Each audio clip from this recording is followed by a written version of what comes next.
करूंगा। अब भरत तो नहीं कहेगा कि अयोध्या चलो, तो राम जी ने कहा भैया जिस सत्य के लिए पिताजी ने अपना प्राण त्याग दिया, क्या उस सत्य को नष्ट करने के लिए मैं अयोध्या चलूं? अगर आप कहें आपको अपने वंश अपने कुल पे कलंक लगाने की इच्छा है तो आप कहें तो मैं अयोध्या वापस चल सकता हूं। भरत जी ने कहा था मैं वन में जाऊंगा आपके बदले, तो राम जी ने कहा पिताजी ने मुझे भेजा है।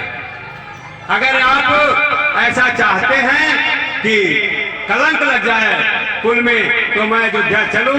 भरत जी ने कहा तो प्रभु आप नहीं चल सकते तो कोई अवलंब दीजिए जो सिंहासन पे राज करेगा, मैं सेवा करूंगा, सेवा के तरीके से रहूंगा। तब राम जी ने अपने चरण पादुका को दिया। भरत जी ने राम और सीता समझ करके भगवान के खड़ाओं को सर पे रख लिया और भरत जी खड़ाऊ लेकर के वापस आते हैं तो संत कहते हैं भरत लेके लौटे राजा राम की निशान।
सिंहासन पे रख दिए और बाबा तुलसीदास कहते हैं श्री राम प्रेम पीयूष पूरन होत जन्म मनु भरत को मूलि मन अगम जम नियम समदम विषम व्रत आचरत को दुख दाह दारिद्र दम्भ दूषण सुजस मिषय भरत को कलिकाल तुलसी से सठरे हठि राम सन्मुख करन को।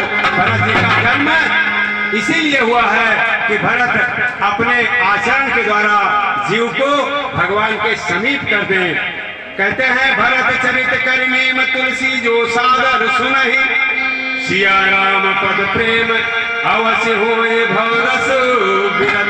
जो भरत के चरित्र को सुनता है उसके सिया राम जी के चरणों में प्रेम हो जाता है और भवसागर से वह तर जाता है। इस तरीके से आप लोगों के समक्ष अपनी टूटी फूटी वाणी के द्वारा मैंने अयोध्या कांड का वर्णन किया। कल सारे कांड 5 कांड पूरे करने हैं तो संत कहते हैं कतहु निमंजन कतहु प्रणामा कतहु विलोकत प्रभु सिया रामा। किसी तरीके से प्रणाम करते हुए कथा को चला जाएगा। परसों हवन होगा और एक विशेष बात आप लोगों को बता दें कि कल व्यास विदाई होती है। आरती तैयारी करो।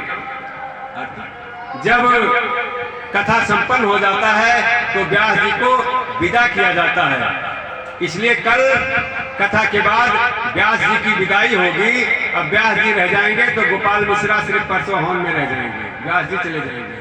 तो व्यास विदाई करने के लिए आप एक कथा घर में सुनते हैं, राम जो सत्यनारायण व्रत कथा सुनते हैं तो पंडित जी को कुछ दक्षिणा देते हैं। 9 दिन हम आपको कथा सुनाएंगे, व्यास जी आपको कथा सुनाएंगे तो उनको दक्षिणा देकर के कुछ विदा करने का रस्म है।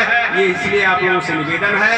वैसे हमारी विदाई इसमें है कि कोई भी अगर साईं की फोटो लगा करके पूजा करता हो राम और कृष्ण के दरबार में तो कम से कम या तो राम को हटा दे या तो साईं को हटा दे, दोनों साथ नहीं चलेंगे। चावल चीटी ले चली राह में मिल गया दाल, कह कबीर दो ना चले चावल ले या दाल, दोनों में एक ही चलेगा।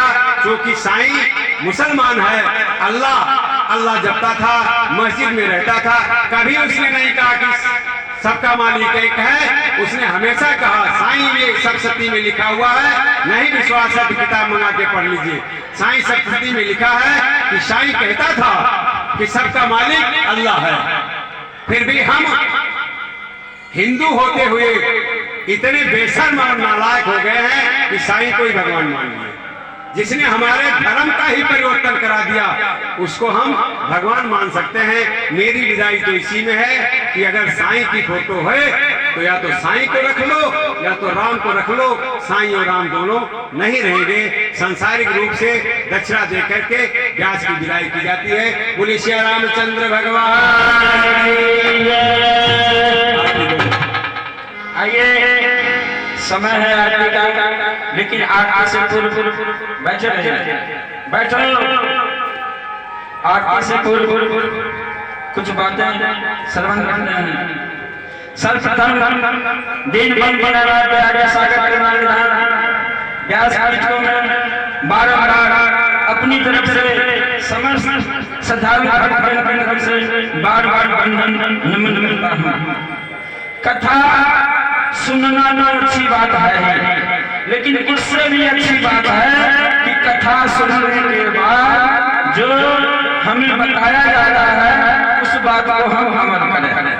एक बार नारद जी भगवान के पास पहुंचे और उन्होंने कहा कि भगवान आपका सबसे प्रिय तो मैं ही हूँ। तो भगवान बोले